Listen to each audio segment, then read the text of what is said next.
warahmatullahi wabarakatuh. Saya Ahmad Khairul Roziki, nomor NPM 719212892, kelas Manajemen SDM Lanjutan 2020 G. Di sini saya akan menjelaskan materi tentang yaitu disiplin kerja. Untuk yang pertama, definisi disiplin kerja. Disiplin kerja adalah suatu alat yang digunakan para manajer untuk berkomunikasi dengan karyawan agar mereka bersedia untuk mengubah suatu perilaku serta sebagai suatu upaya untuk meningkatkan kesadaran dan kesediaan seseorang mentaati semua peraturan perusahaan dan norma-norma sosial yang berlaku. Sebagai contoh, berupa karyawan terbiasa terlambat atau bekerja, mengabaikan prosedur keselamatan, melalaikan pekerjaan detail yang diperlukan untuk pekerjaan mereka, tindakan yang tidak sopan ke pelanggan, atau terlibat dalam tindakan yang tidak pantas. Adapun macam-macam dari disiplin kerja.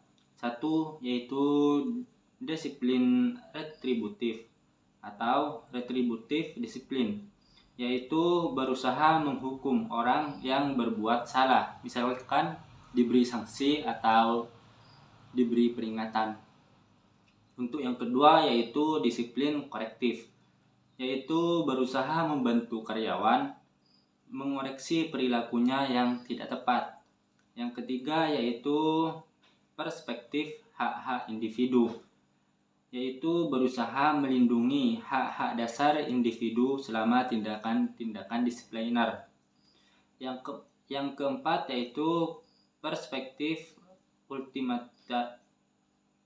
utilitarian, yaitu berfokus pada penggunaan disiplin hanya pada saat konsekuensi tindakan disiplin melebihi dampak-dampak negatifnya. Adapun aspek-aspek dan indikatornya.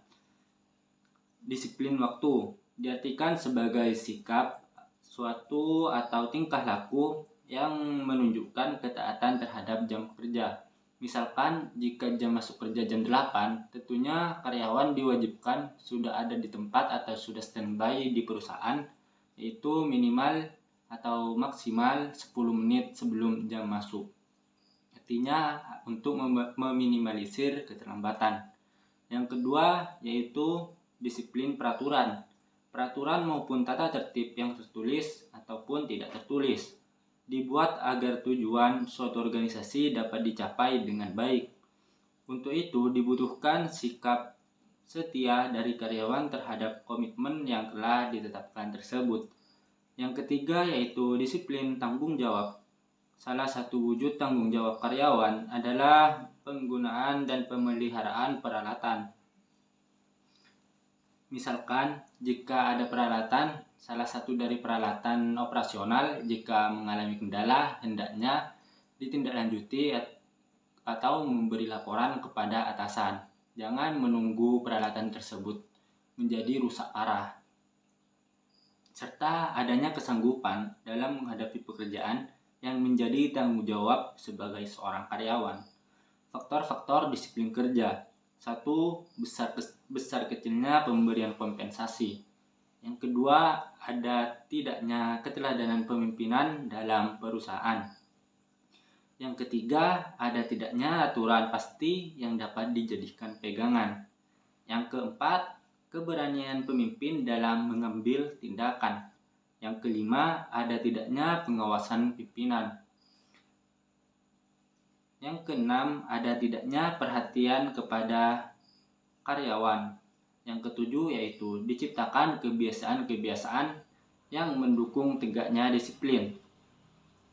Adapun pendekatan disiplin bertujuan memiliki asumsi bahwa 1. Disiplin kerja harus dapat diterima dan dipahami oleh semua pegawai. Yang kedua yaitu disiplin bukanlah suatu hukuman, tetapi merupakan pembentukan perilaku. Yang ketiga yaitu disiplin ditujukan untuk perubahan perilaku yang lebih baik.